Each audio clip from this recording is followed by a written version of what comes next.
Nakon srpskih tablica, robe, sa Kosova čini se uskoro ide i dinar, ako je sudeći po odluci Centralne banke Kosova. Kako će ova odluka o zabrani upotrebe dinara uticati na život građana, pre svega srpske nacionalnosti i na funkcionisanje preostalih institucija Republike Srbije na Kosovu? Šta su problemi, a šta rešenja? O tome razgovaram sa Miodragom Milićevićem iz nevladine organizacije Aktiv. Miodraže, hvala na izdvojenom vremenu za podcast Alternativne. Da krenemo od toga, čini se da ima još uvek nepoznanica o tome kako će ova odluka o samo jednoj valuti, evru na Kosovu, uticati na one građane koji zapravo u prometu koriste dinar. U ovom trenutku kad mi razgovaramo, još uvek ga ima u prometu, da tako kažem, još uvek čini se i na bankomatima. Da li znamo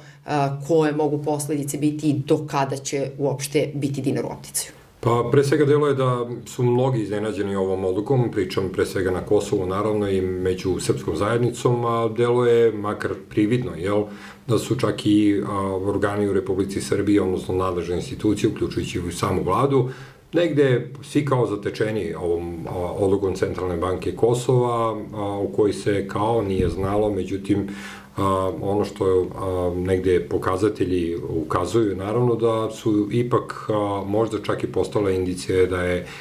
ova odluka vlade Kosova, možda čak, odnosno tačnije Centralne banke Kosova, ipak bila negde najavljena čak i s krajem prošle godine, a te vesti su se negde čak i početkom ove godine negde pojavile u javnosti. U suštini ko je pratio mogao je da nasluti da do toga može doći. Upravo tako. Možemo se vratiti čak i nekoliko koraka unazad, odnosno nakon potpisivanja Ohridskog sporazuma, kada je, naravno, Aljbin Kurti izašao sa njegovim predlogom za rešenje, generalno već dugogodišnje i više decenijske, moram tako slobodno čini mi se da kažem, krize, video rešenje, naravno, nekoliko modela, od kojih je jedan od tih upravo ukidanje platnog prometa sa Republikom Srbijom, odnosno gašenje preostalih, kako je to negde naznačeno u samom tekstu, naravno, tog dokumenta, paralelnih institucija koje još uvek negde postoje na Kosovu. Kako god, kao što rekoh, bilo, mi smo danas u jednoj, čini mi se, novonastaloj krizi,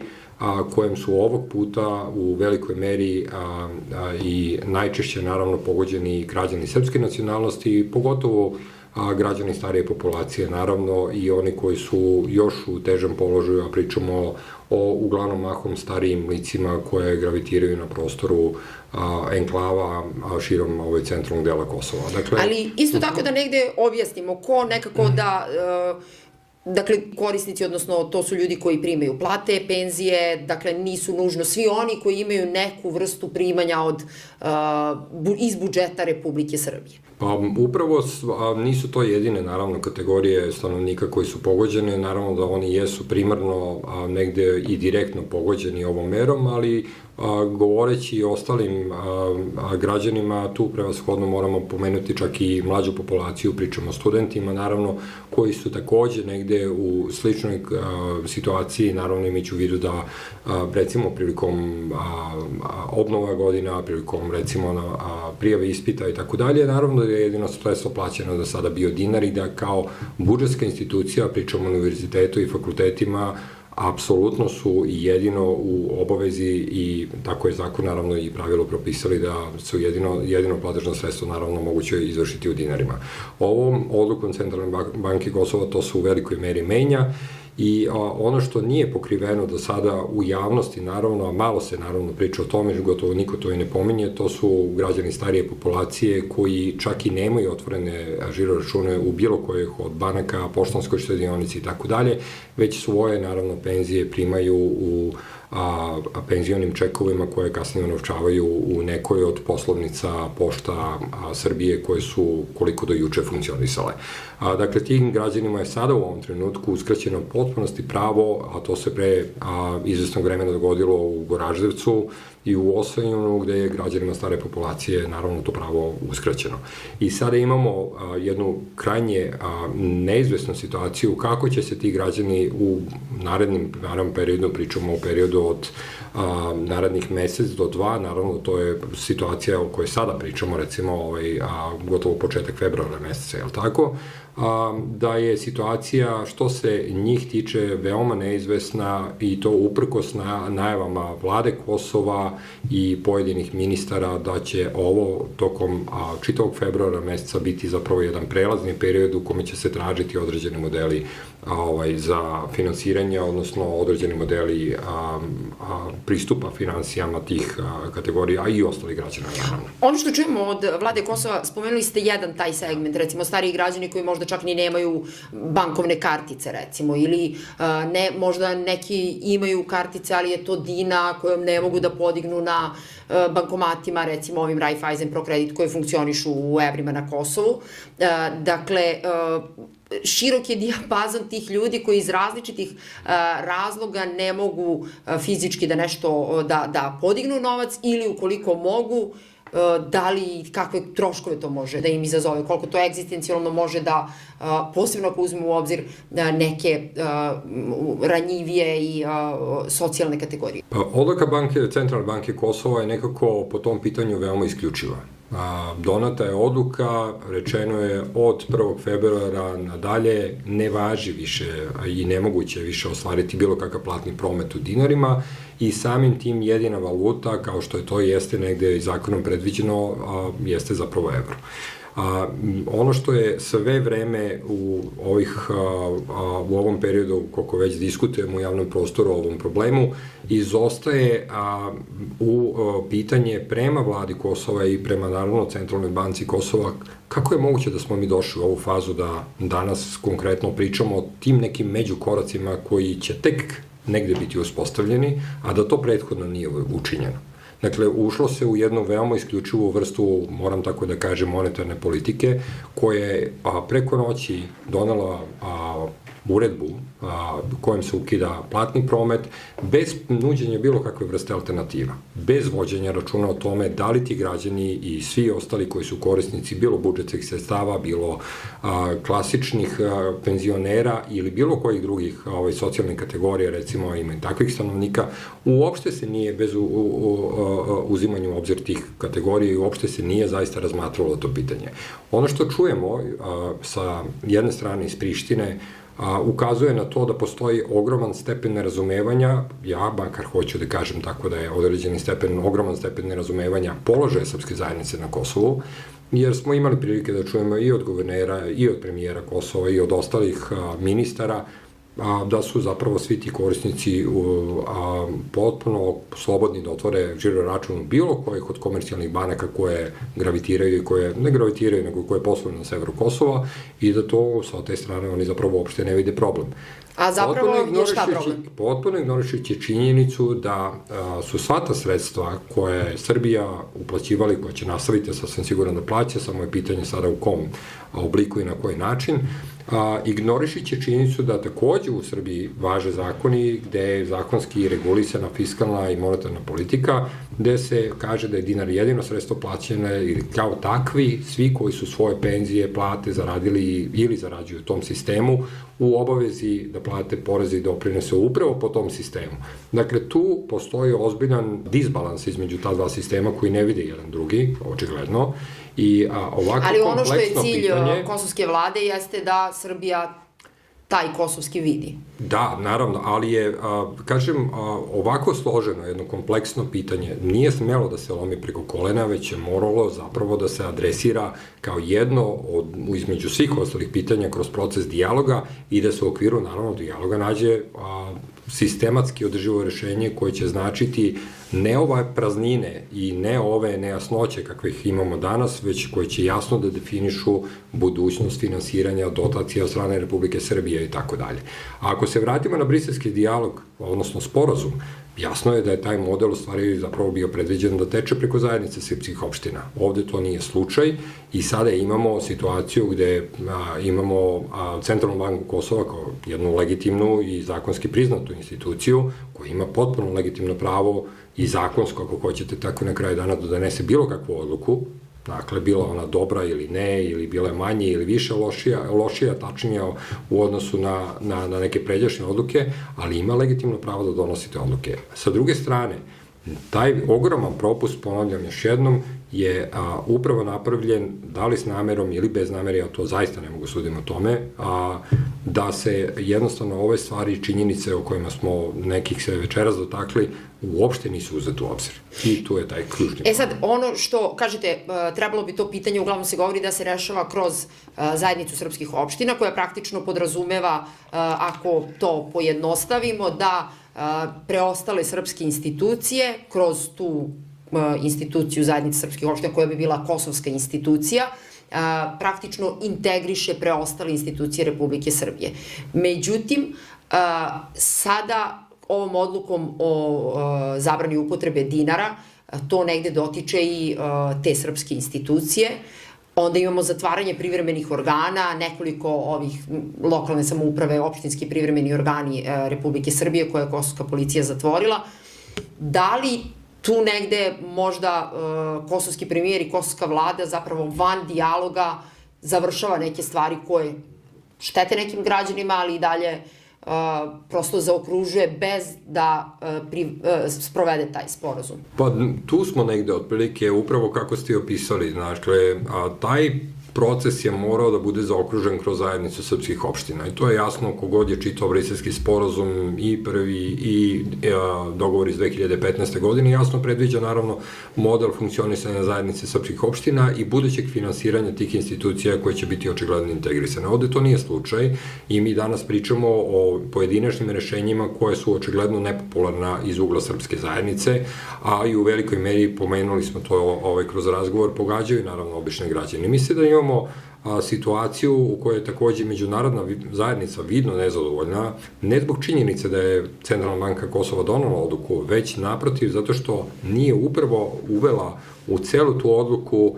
određeni stepen mera kako bi se predupredili ovi problemi o kojima danas pričamo. I danas, recimo, umesto da pričamo konkretno o možda nekim suštinski važnim temama, ne kažem da ovo nije važno, nego suštinski važnim temama, da je ovo rešeno na način kako smo već prethodno pisali, mi danas imamo situaciju da se bavimo krizom, još jednom u nizu različitih kriza, gubit će energiju, fokus na, siguran sam, bitnije teme i siguran sam,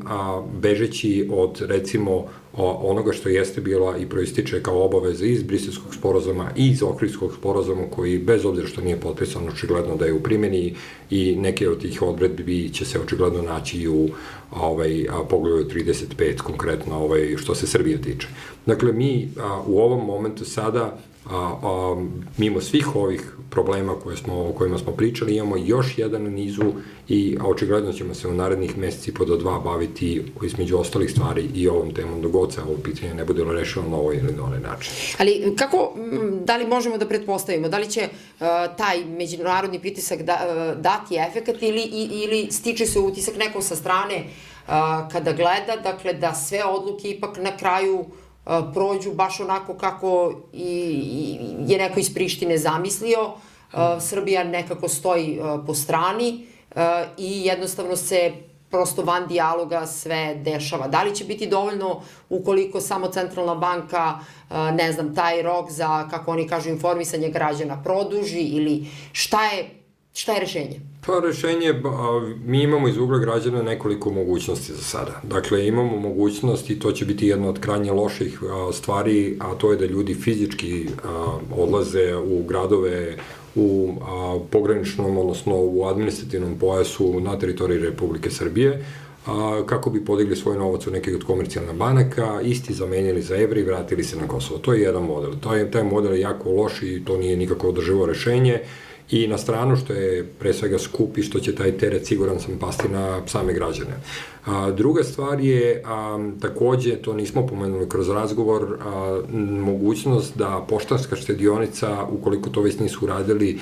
aplicira za licenciranje i dobija licencu, naravno, za promet, za platni promet, kojim bi se regulisala uopšte ta konverzija dinara u evre. To je jedna od mogućnosti koja stoji, jer vezujem se negde za jednu od ovih izjava koje čini mi se da je da li premijer ili neko iz vlade relativno skoro dao nekoj televiziji dole u Prištini, rekavši da su građani apsolutno slobodni da konvertuju svoje dinare u evre i to je moguće uraditi u nekoj od banaka. To nije tačno. Vi nemate danas ni jednu banku, niti bilo koju menjačnicu, licenciranu menjačnicu koja obavlja menjačke poslove i konverziju dinara u evre. Tako nešto u ovom trenutku da od nas u ovoj razgovaramo, tako nešto ne postoji. Nije čak bilo ni reči, ni pomena o tom modelu da je licenciranje nekih institucija u najavi da će se to desiti kroz, 15-20 dana i tako dalje. Dakle, to kao opcija je potpunosti isključeno. I onda imamo jedan otprilike vakum prostor u kome se trenutno nalazimo kao društvo generalno, a i pogotovo ovi ljudi koji su direktno pogođeni ovim merama, da je pitanje sada do kog stepena će ići taj prag tolerancije kosovske vlade, a da pritom inspektori, da je već koliko sutra ne izađu na teren i krenu da kažnjavaju, zaplenjuju dinare, što se poštanske štedionice tiče, mislim, to se već koliko sutra može dogoditi. Dakle, to uopšte nije isključeno kao jedna od mera, uprkos naravno najavama vlade koji su rekli da će ovo biti međuperiod tokom februara meseca i tako dalje, koji će biti kao prelazni mesec i tokom koga će se sve ovo definisati, rešiti na najbolji mogući način i tako dalje. Volao bih da to bude tako, ali lično iskreno budem, posle svega što se dogodilo, uključujući naravno i tablice, gde imamo tu negde povlačim paralelu sa ovim slučajem, gde mi imamo konkretno model po kome su se vlasnici bivših onih tablica Kosovska Mitrovica, Peć, Prizren i ostali gradova širom Kosova, upravo su preregistrovali svoje vozila na RKS tablice, ali je dalja mera koja je trebala nužno istovremeno, odnosno uporedo sa tim da se dešava oko vozačkih dozvola, izostala. To su upravo, bojim se da upravo zbog takvih stvari ne budemo došli u situaciju, kao što već jesmo sada sa finansijama, da će ključni ceh, mislim da će glavni ceh naravno platiti građani i to ne krivi ni dužni. Jer se previđaju svi aspekti određene teme. Rekao bih da tu ne postoje slučajnosti, da nije nemoguće, da apsolutno niko nije znao, ni u vladi Kosova, niti nadležnim institucijama koje se bave ovim pitanjima, da niko nije znao i da niko ne zna baš o ovim stvarima o čemu mi sada pričamo konkretno, da će njihova mera, odnosno njihova odluka proizvesti niz različitih negativnih efekata na zajednicu. Može se desiti pitanje naravno momenta dokle će dinari biti na Kosovu i dalje u opticaju, i pitanje trenutka takođe do kog stepena su recimo poštanske štedionice u ovom momentu u mogućnosti da stanovništvo opskrbe ne samo dinarima, dinari više gotovo je da i nisu toliko u opticaju, već evrima, i u kojoj mogućnosti su oni uopšte da vrše konverziju dinara u evre. Tu će takođe biti teret troškova na građanima ukoliko bude bilo takvih menjačkih poslova, jer će zapravo građani platiti tu kursnu razliku između prodajnog i kupovnog kursa, naravno, pa opet je to još jedan dodatni teret na same građane. Dakle, cela ova priča je napravljena da bude kompleksna i napravljena je, po meni lično, i sa jednim razlogom takođe da odvuče deo pažnje sa, recimo, suštinski važnog pitanja, a to je formiranje zajednice srpskih opština, potom, naravno, položaja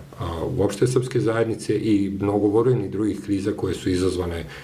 u poslednjih godine i po do dve, sa kojima se mi u kontinuitetu kao društvo, naravno, borimo, sa krajnje, naravno, negativnim efektima. To su, nažalost, posledice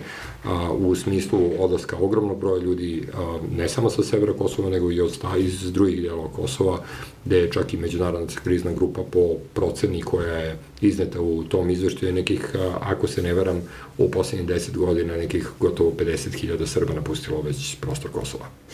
Ono što, kada je ova odluka o dinarima u pitanju, što smo čuli iz Beograda kao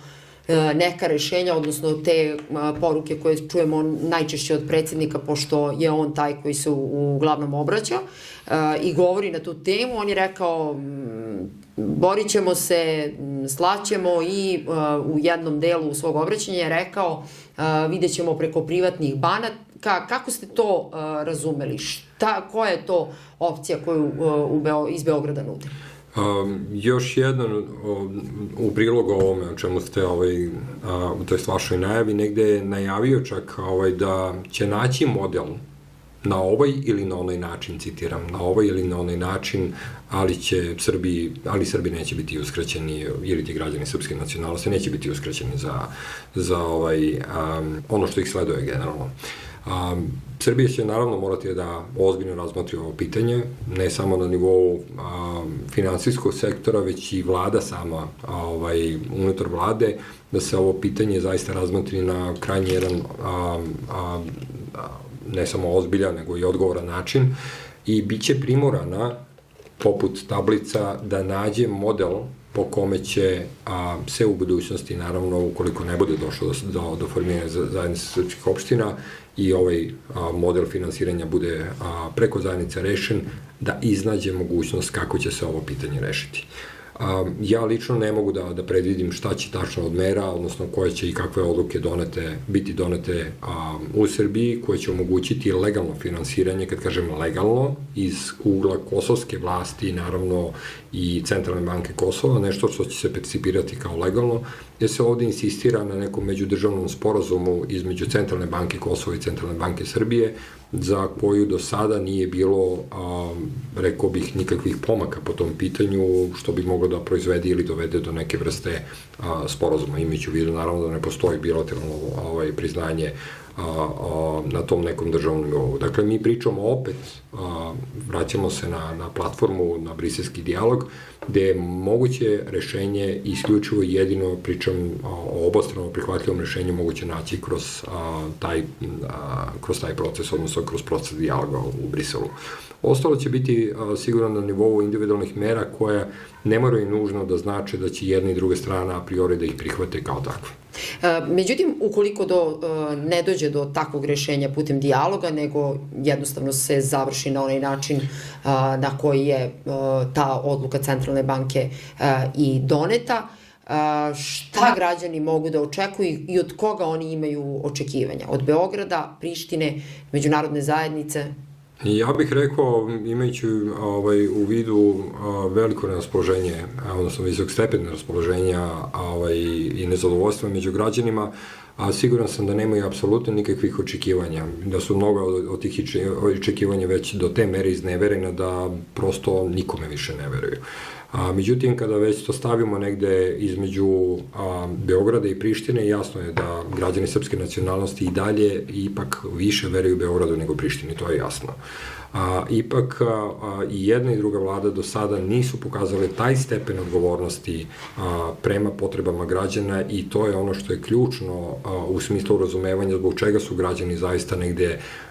ne samo nezadovoljni, nego imaju sve opšti utisak prepuštenosti i odbačenosti i od strane jedne i od strane druge vlade. I s tim u vezi isključivo jedino veliki broj ljudi polaže nadu do neke mere u međunarodnu zajednicu, tražeći očajnički bilo kakve pozitivne reakcije na recimo ovu sadašnju krizu, konkretno po pitanju dinara, kako bi izbegli pošto poto dalje maltretiranje i dalje neku neizvesnu situaciju u kojoj se trenutno kao društvo i pojedinci unutar tog društva nalaze. Miodraže, hvala puno na izdvojenom vremenu za podcast Alternativne. Hvala i vama na pažnji, bio je ovo još jedan podcast u kojem smo razgovarali o zabrani upotrebe dinara na Kosovu.